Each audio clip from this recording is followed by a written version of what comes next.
అందరికీ నమస్కారం. గుంచి కబుర్లకి స్వాగతం. ఆఖరి ఎపిసోడ్లో చెప్పాను కదా, ఎపిసోడ్ నెంబర్ 40 పార్ట్ 1లో పురుడు కథ చదివి వినిపిస్తానని. ఈ ఎపిసోడ్లో ఆ కథ చదివి వినిపిస్తున్నాను. కథ పురుడు. రచయిత రమేష్ కార్తిక్ నాయక్.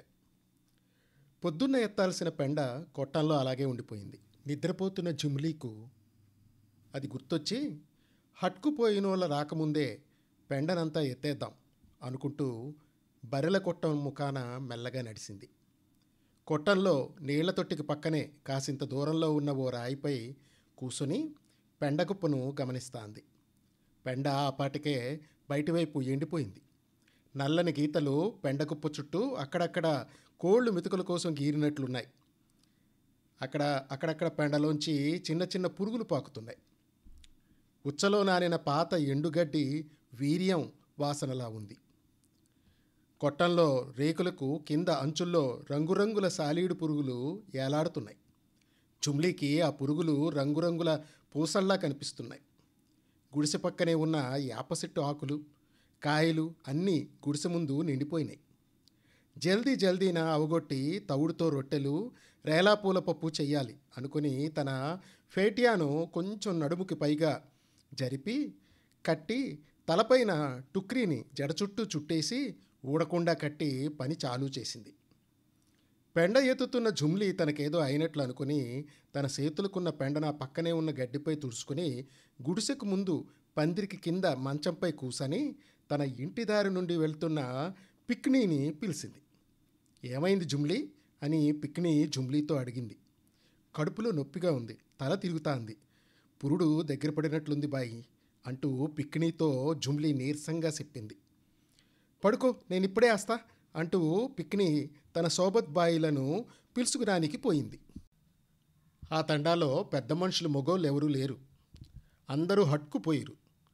ఉన్న కొందరు బాయిలు పిక్నీ పిలుపుకి పందిరి దగ్గరికి చేరుకున్నారు. జుమ్లీ ఓ సేతును తన పొట్టపై పెట్టుకుని ఇంకో సేతిని మంచానికి ఓ పక్క నుండి కిందకి ఏలాడదీసి ఏ బాయే ఏ బాయే మరియే మన బచాడో అంటూ సన్నగా మూలుగుతూ ఉంది. పందిరి కింద నుండి మంచాన్ని యాప చెట్టు కిందికి లేపుకొచ్చి పెట్టిరు. మంచానికి చుట్టూ కూకున్నారు బాయిలు. నలుగురు మంచంపై పండుకొనున్న జుమ్లీకి రెండు పక్కలా కూసుని ఆమెను ఓదారుస్తూ ఇగో అవుతుంది అగో అవుతుంది, ఓపిక అవసరం అంటూ చెప్తన్నారు. సూర్యుడు కొండల్లోకి దిగికి వెనక ముందు అవుతా ఉన్నాడు. గుండ్రంగా మర్రికాయలా మెరుస్తున్నాడు. సంతకు పోయినాళ్ళు ఆపాటికే వేస్తారని అందరూ అనుకున్నారు, కానీ ఎవ్వరూ రాలే. అడవికి పోయిన బర్రెలు, ఆవులు, ఎడ్లు, గొర్రెలు ఇంకా మేకలు తండా చేరుకున్నాయి. పందిరి దగ్గర బాయిలు లేచి ఎవరింటికి వాళ్ళు పోయి ఎవరి మందలను వారు కొట్టాల్లో వేసి జుమ్లీ దగ్గరికి వచ్చేసిండ్రు. జుమ్లీ బర్రెలు కొట్టంలో అరుస్తూ ఉన్నాయి. అది చూసిన పిక్ని కొట్టంలోకి పోయి బర్రెలను కట్టేసి జుమ్లీ దగ్గరికి వచ్చేసింది. చీకటి ఆకాశంలో నుండి నల్ల సీమల్లా దిగుతూ ఉంది. నొప్పులు తట్టుకోలేక జుమ్లీ ఏడుస్తా ఉంటే ఆమె నొప్పులు తగ్గించనీకి పావులోట సారా తెమ్మని చెప్పింది పిక్ని. గుంపులోని ఓ బాయి పోయి లోటాలో సారా తెచ్చి పిక్నీకి ఇచ్చింది. పిక్ని ఆ లోటా సారాను జుమ్లీతో తాగించింది. కొంతసేపు ఆరాం చేసినా కడుపులో నొప్పి ఆమెను సతాయించుడు మళ్ళీ షురూ చేసింది. ఆమె వయసు 16 సంవత్సరాలు. ఆమె పెయ్యి కంటే ఆమె కడుపే మస్తు పెద్దగా ఉంది. కవలలు అయ్యుంటారని అందరూ అనుకున్నారు. ఆమె నొప్పి తట్టుకోలేక అరిచే అర్పులకి చుట్టూ ఉన్న ఆ బాయిలు ఏడుసుడు షురూ చేసిర్రు.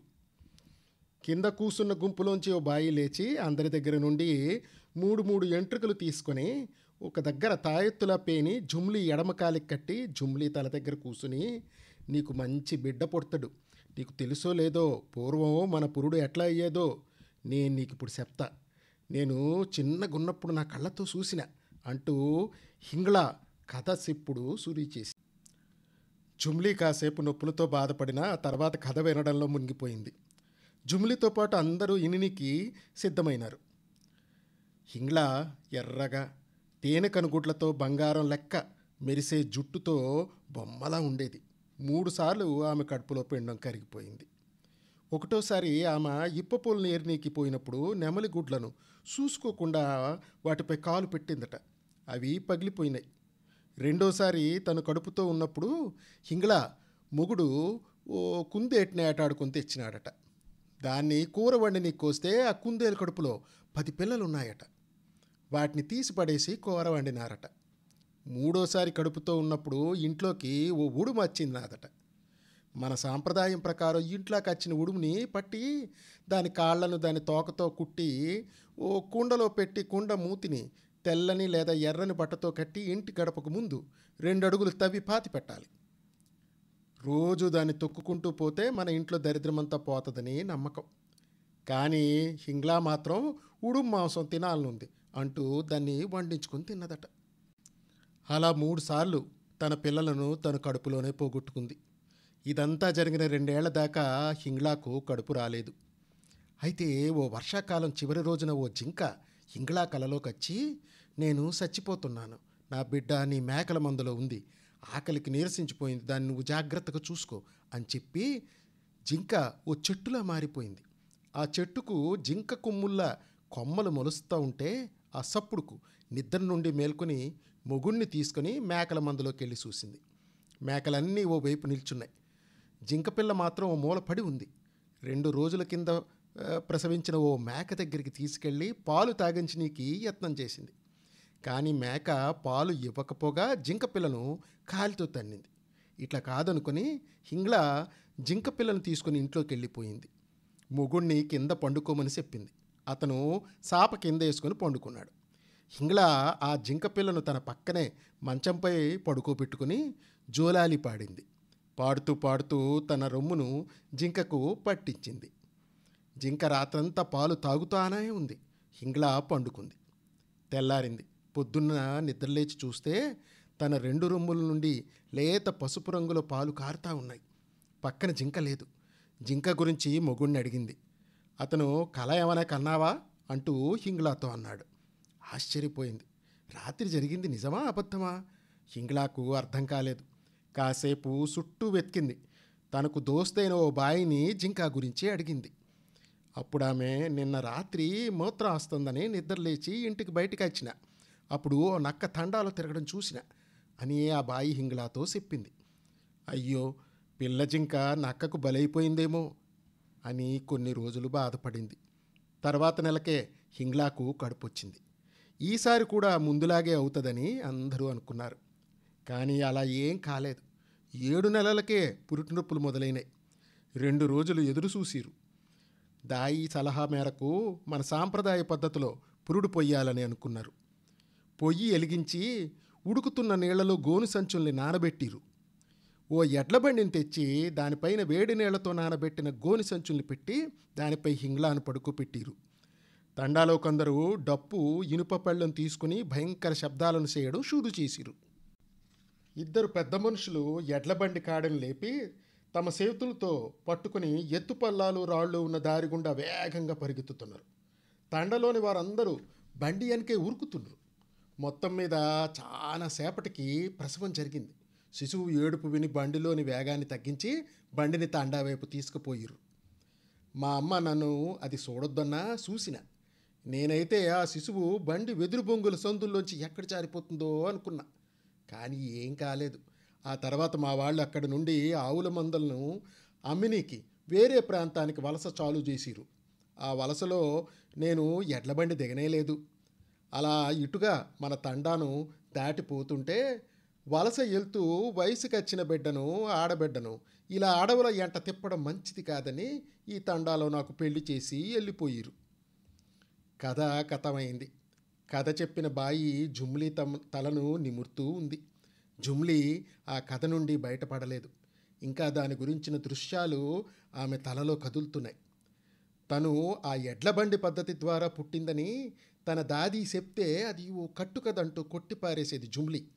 కానీ ఇప్పుడు ఆమెకు నమ్మకం కలిగింది. తను కథ వింటూనే బిడ్డకు జన్మనిచ్చేసింది. జుమ్లీ మొదట పిక్నీని పిలిచి సాయం అడిగింది. కాబట్టి పిక్ని శిశువు బొడ్డు పేగును మట్టి రంగు చెకుముకి రాయితో కత్తిరించి తన తలపై నుండి కప్పుకున్న టూక్రీని తీసి బిడ్డను తుడిసి ఆ టూక్రీతో అతని పెయ్యి చుట్టూ చుట్టింది. చీకటైపోయింది. చుట్టూ వాతావరణం కీచురాళ్ల చప్పుళ్లతో నిండిపోయింది. ఒక్కరొక్కరిగా అందరూ తమ తమ ఇళ్లను చేరుకున్నారు. పిక్కిణి మాత్రం ఆ రోజు రాత్రి జుమ్లీకి తోడుగా వాళ్ళ గుడిసెలోనే ఉండిపోయింది. ఇది కథ. ఈ కథ రాసిన వారు రమేష్ కార్తీక్ నాయక్. ఈ యువ అండర్ 40 కథా సంకలనంలో అతి చిన్న వయస్సు ఈ రచయితది. నిజామాబాద్లో జక్రాన్పల్లి తండాలో 1997లో పుట్టారు. ఈయన ఆ, రాసిన ఒక కవిత జారేర్ బాటి అనే కవిత ఖమ్మంలో ఓ డిగ్రీ కాలేజీలో పాఠ్యాంశంగా కూడా ఉందిట. కేసుల అనే గోర్ బంజారా కథల పుస్తకానికి సహసంపాదకత్వం కూడా వహించారట ఈ అబ్బాయి. ఇంకో అద్భుతమైన విషయం, చాలా ఆనందకరమైన విషయం తెలిసింది ఏమంటే, ఈ రచయితతో మాట్లాడుతుంటే తెలిసింది, ఇక్కడ మన ఆంధ్ర యూనివర్సిటీలోనే ఇతని పుస్తకం బల్దేరు బండి కవితా సంకలనం ఎంఏ తెలుగు విద్యార్థులకి, సెకండ్ ఇయర్ విద్యార్థులకి పాఠ్యాంశంగా ఉందిట. ప్రిస్క్రైబ్డ్ టెక్స్ట్ బుక్ అనమాట. బాగుంది కదా. ఈ యంగ్ రైటర్కి అభినందనలు తెలియజేద్దాం. Thank you.